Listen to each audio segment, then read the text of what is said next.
warahmatullahi wabarakatuh. Alhamdulillah. Allahumma salli wa sallim ala Sayyidina Muhammad bin Abdullah Rasulillah wa Nabiyillah wa Safiyillah wa ala alihi wa sahbihi wa mawalah. Barusan kita dengarkan apa yang disampaikan oleh Imam Abdullah bin Ali Al-Haddad dalam Nasaih Diniyah, hal yang berkaitan tentang birrul walidain, birrul aba, birrul abna, bakti kepada orang tua, baktinya anak kepada orang tua. Dan juga disebutkan dalam pelajaran lalu bahwasanya baktinya anak kepada orang tua itu ditentukan oleh baktinya orang tua di dalam mendidik anaknya. Jadi kalau mau punya anak yang berbakti, bantu anak tersebut biar jadi berbakti. Rahimallahu imra'an a'ana waladahu 'alal birr, kata Rasulullah. Semoga Allah merahmati seseorang yang membantu putranya untuk bakti. Dibantuin dengan dipermudah, nggak dipersulit, dengan dididik, dengan diajarin, dari kecil diajarin. Membantu anaknya untuk berbakti dengan si bapak bakti kepada ibu dan bapaknya. Jadi dia punya anak keturunan yang berbakti juga. Itu adalah keniscayaan, sebuah keharusan, sebuah syarat. Biasanya kalau seseorang bakti kepada ibu bapaknya, dia bakal punya anak yang bakti juga. Kalau durhaka, bakalan dapat yang durhaka juga. Waliyadzubillah min dzalik. Wa disebutkan bahwasanya bakti kepada ibu itu berlipat daripada bakti kepada bapak. Dan dua-duanya kita harus berbakti dengan benar. Harus berbuat ihsan, enggak cukup sekedar berbakti, tapi ihsan. Wal ihsan ma zada ala wajib. Memberi kepada orang tua lebih daripada kewajiban anak terhadap orang tuanya. Kalau menjalankan kewajiban kepada ibu bapak itu belum bir. Akan tetapi al-bir itu, birrul walidain adalah menjalankan di atas kewajiban. Al-ihsan. Nabi ditanya, "Man ahaqqun nas bi husni suhbati?" Siapa yang paling berhak untuk saya bersikap dengan baik, bersahabat, patuh, taat, ladeni, layani? Siapa yang paling berhak? Maka dijawab ibumu. Terus siapa lagi? Ibumu. Terus siapa lagi? Ibumu. Terus baru bapakmu. Itu yang disabdakan oleh Rasulullah sallallahu alaihi wasallam. Nah, karenanya itu seorang itu harus bakti kepada mereka, kepada ibu bapaknya dalam hidup mereka dan juga setelah wafatnya. Setelah wafatnya. Bagaimana bentuk bakti kepada orang tua setelah wafat? Dengan mendoakan mereka, beristighfar untuk mereka, sedekah niatin pahalanya buat mereka, kirim doa, kirim tahlil, kirim fatihah, kirim sedekah niatin pahalanya buat mereka. Punya utang, bayarin utang ibu bapaknya. Kemudian juga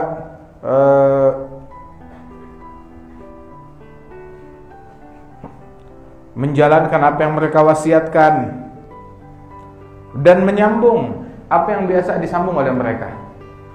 Ada teman-temannya, ada kerabat mereka, ada famili mereka, ada kawan-kawan yang selalu biasa disambung, baik disambung dengan ucapan atau dengan kasih sayang atau dengan sekedar telepon ataupun juga dengan nafkah. Oh, bapak saya selalu ngebantu dia. Begitu bapaknya meninggal, lanjutin. Bapak saya selalu sedekah ke sana. Bapaknya meninggal, lanjutin. Jangan diputus, jangan dikurangin. Lebihin kalau perlu. Menyambung apa yang biasa disambung oleh mereka. Kemudian juga kalau memang kuburannya dekat, di kampung yang sama dengan dia, ziarah ke kuburnya. Paling kagak seminggu sekali.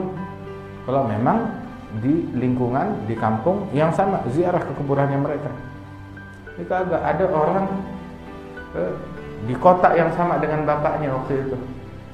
Kita pergi ke ziarah, ziarahin apa namanya, abahana di sini kita ziarahin. Ada beberapa orang ziarahin sini, tinggal satu orang. Nah, abah ente mana aja kita mau ziarahin? Itu cari, lupa kuburan bapaknya di mana. Lupa, nyari mana kuburan bapak saya. Nggak pernah datang ke situ. Dia lupa sama kuburan bapaknya. La haula wala quwwata illa billah. Ziarahin kuburan bapaknya. Berziarah ke makam mereka. Jangan dilalaikan. Kemudian juga ada orang mau bakti kepada orang tuanya di masa hidupnya dan juga setelah kematiannya. Bukan cuma habis mati doang. Udah mati baru dia mau bakti. Masih hidup, mumpung masih hidup bakti. Itu pahalanya besar. Mumpung bapaknya masih hidup, ibunya masih hidup, berbakti kepada mereka. Udah mati baru dia mau doain. Udah mati baru dia mau bakti kepada mereka. Waktu masih hidup kemana? Walaupun setelah mati juga dia harus berbakti kepada mereka. Sebagian orang lebih bakti kepada ibunya orang, lebih bakti kepada bapaknya orang lain, kepada ibunya orang, bapaknya orang sopan. Wah, baik ya, sopan banget kepada ibunya orang lain, kepada bapaknya orang lain, kepada ibu bapaknya sendiri tidak demikian. Kita disuruh nih, orang yang paling berhak dengan baktinya kita, ya ibu bapak kita. Mereka yang paling berhak sebelum orang lain. Kemudian habis sekarang yaudah, saya dulu semasa hidup ibu bapak saya nggak sempat bakti dengan benar. Sekarang saya mau taubat, mau hijrah. Bagaimana? Bisa? Bisa. Selama kamu masih hidup bisa. Di antaranya itu kita diajarin doa kepada ibu bapak kita, Rabbighfirli wa liwalidayya warhamhuma kama rabbayani shaghira. Baca nih doa, Allah yang ngajarin di dalam Al-Qur'an. Kemudian katanya yang setiap habis azan, habis jawab azan, terus dia baca Rabbighfirli wa liwalidayya sebanyak 5 kali. Rabbighfirli wa liwalidayya, Rabbighfirli wa liwalidayya, Rabbighfirli wa liwalidayya, Rabbighfirli wa liwalidayya, Rabbighfirli wa liwalidayya warhamhuma kama rabbayani shaghira. Yang baca doa ini habis azan sebanyak 5 kali, maka kutiba barlan biwalidah wa in kan ghairu dzalik. Ditulis sebagai anak yang bakti kepada ibu bapaknya, walaupun sebenarnya dia nggak bakti. Waktu masa ibu bapaknya hidup dia nggak bakti, tapi ditulis sebagai anak yang berbakti. Hijrah, dia balik kepada Allah Subhanahu wa taala, ditulis sebagai anak yang berbakti, walaupun sebelumnya dia tidak demikian. Jadi baca ini doa buat ibu bapak kita. Kemudian juga membina anak-anak yang berbakti. Ada satu orang datang ke Sayyidina Umar, ya Amirul Mukminin, saya dipecut, dipukul sama anak saya. Anak saya pegang cambuk, dipukulin saya. Cambuk. Emang anak kamu enggak sekolah? Kagak. Enggak kamu ajarin? Kagak. Enggak diajak hadir majlis? Enggak. Enggak diajarin tahu haknya orang tua, taat kepada Allah, birrul walidain? Kagak. Habis kamu ajarin dari kecil apa? Ya cara ngangon sapi, ngangon kambing, ngangon onta. Oh, kalian nanti dikira salah satu daripada binatang ternak itu. Kamu yang ngajarin. Begaulnya sama onta sama sapi, yang dipukul. Dikiranya kamu sama kayak sapi juga. Kamu nggak didik mereka. Begitu. Ada satu orang demikian kepada anaknya, dia nggak didik, bilang anta agaita. Kamu yang durhaka kepada anakmu sebelum anakmu durhaka kepada kamu. Kamu yang durhaka, nggak mendidik anak-anak tersebut. Kemudian orang tua, jangan dia nuntut banyak kepada anaknya, nggak pakai nuntut, haknya tuh udah gede banget. Nah kita tuh jadi orang tua jangan terlalu maksain anak, banyak nuntut kepada anak. Saya pokoknya jam 7 harus disediain kembang 7 rupa, begitu. Menu makanan 7 macam, minuman 7 macam. Nyusahin banget orang itu. Ya, kita diceritain sampai orang dulu, mereka tuh mau minum, mau air, dia nggak bilang sama anaknya ambilin air, saya minta air, nggak bilang begitu. Dia paling benar, kenapa? Abah aus. Nah, anaknya ngerti. Nggak dibilang ya wala diambilin air, nggak. Paling kalau udah keselak ya batuknya aja digedein. Atau dia bilang, oh nih kalau ada air minum enak nih. Kalau ada air minum enak nih. Atau enaknya minum apa ya? Dia nggak mau minta.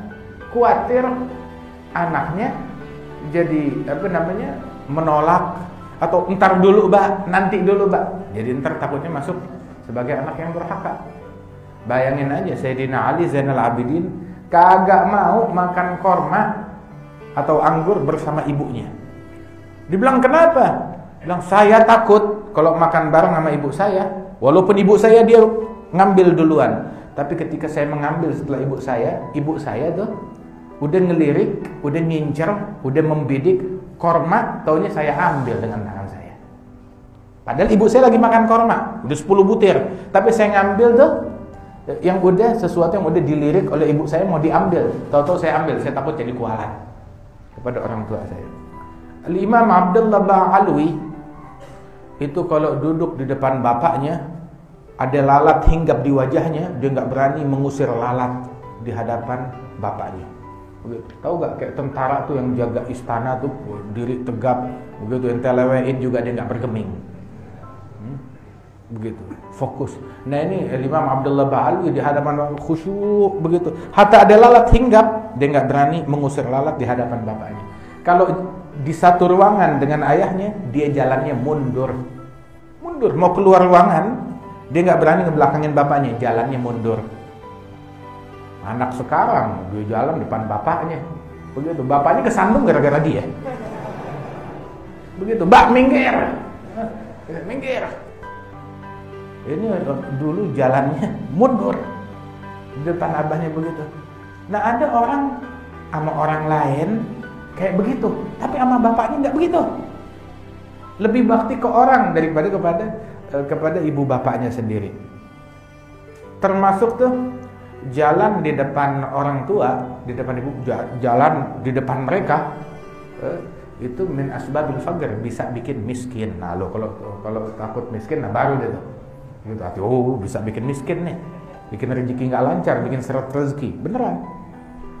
Kemudian juga Al-Imam Al-Idrus dia punya ibunya tuh sekali dia minum air ma'ul kara, air yang dari air hujan yang mengendap di pegunungan.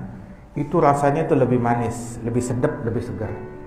Ibunya minum itu suka, Umi suka. Itu nyarinya di puncak-puncak gunung. Di Hadramaut hujan jarang. Itu nyarinya di puncak-puncak gunung. Dicari, dia sendiri yang pergi, dia yang mencari, dia kumpulkan, hingga ibunya sepanjang tahun tidak minum kecuali dari air tersebut yang dia suka. Dikasih yang paling enak buat orang tuanya. Bukan kayak kita, udah dapat makanan, beli buah, beli makanan, pisahin yang paling enak buat gua, sisanya baru kirim. Ini terbalik. Salah, keliru yang semacam ini. Didik anak-anak kita itu untuk berbakti. Jangan kita nuntut terlalu banyak kepada anak-anak tersebut. Kalaupun kita nggak senang dengan anak kita, jangan pernah nyumpahin anak kita. Dasar anak durhaka. Umar Maula Khail, Allah yarhamu, bilang nih anak-anak sekarang jadi nggak benar ya karena doa orang tuanya. Dulu kalau kita bandel, bapak kita, ibu kita doain Allah yahdik ya waladi, semoga Allah memberimu hidayat wahai anakku. Itu kalau udah pegel sama anak, udah pegel, tuh anak bengal banget, dia ngomong ke anaknya Allah yahdik, semoga Allah memberimu hidayat. Itu kata-kata paling kasar dari orang tua kepada anak. Kata-kata paling kasar, semoga Allah memberimu hidayat. Doa. Makanya tuh anak jadi disumpahin nama ibunya, bapaknya biar dapat hidayat. Jadi yang bandelnya aja jadi orang besar, didoain. Tapi anak sekarang nih, bagaimana mereka mau jadi benar? Kalau dia bikin sesuatu dia bilang dasar binatang, dasar ini, dasar itu. Jadi dikatain, ada yang jadi keledai, ada yang jadi monyet, ada yang jadi kelelawar, ada yang jadi ini. Ya sumpah dari orang tuanya yang nyumpahin anaknya tersebut. Jangan pernah nyumpahin anak apapun yang dilakukan oleh anak tersebut. Doain biar jadi orang benar. Itu barangkali dengan berkat dia doain anaknya tersebut, itu anak berubah keadaannya menjadi baik. jadi bakti kepada ibu bapaknya, dan ibu bapaknya yang mendapatkan manfaat dari baktinya anak tersebut. Dia bilang, ya Rab, anak ini durhaka, biar tambah hancur dah. Hancurnya dia dengan menteror ibu bapaknya, makin durhaka kepada ibu bapaknya, disumpahin. Tuh anak jadi durhaka ya gara-gara doa ibu bapaknya itu. Jangan pernah nyumpahin anak. Ini zaman sekarang kita sama orang tuh mesti kurang lebih. Jangan banyak nuntut kepada orang. Oh, dia wajib begini kepada saya, dia harus begini kepada saya. Tahu itu kewajiban dia, tapi sebagaimana diajarkan oleh Rasul Sallallahu Alaihi Wasallam, kalau mereka ngasih haknya kita, alhamdulillah. Kalau mereka ngasih haknya kita, nggak jalanin kewajiban mereka terhadap kita, ya udah, maafin, doain, minta sesuatu yang harusnya menjadi milik kita, minta aja sama Allah deh. Dia nggak ngasih haknya saya, minta sama Allah. Sallallahu alladzi lakum, mintalah kepada wa addu alladzi alaikum, kasih haknya mereka, begitu, dan yang menjadi hak kalian nggak diberi oleh mereka, minta kepada Allah Subhanahu wa taala. Cuma ini zaman taunya nuntut hak saya, hak saya, hak saya, tanpa ngasih haknya orang lain. Intisaf bila insaf. Nabi Muhammad ngajarin untuk insaf, ngasih haknya orang tanpa banyak menuntut kepada orang lain. Lihat aja tuh Nabi Nuh, udah anaknya bangor, bandel, bininya juga bangor, bandel, kagak nyumpahin anak, kagak nyumpahin bini. Ada gak di Quran? Ya Allah mampusin, nggak ada nyumpahin. Walah diceraiin tuh bini. Nabi Lut, bininya juga begitu. Nabi Nuh, anaknya tuh sampai ditenggelamkan oleh Allah Subhanahu wa taala, sampai udah tenggelam masih didoain, ya kan? Ya bunayya arkab ma'ana, anakku naik sini. Masih berusaha untuk menyelamatkan anaknya tersebut. Hakata orang tua seperti itu. Jangan banyak nuntut kepada anaknya, jangan nyumpahin anak, doain anak-anak tersebut.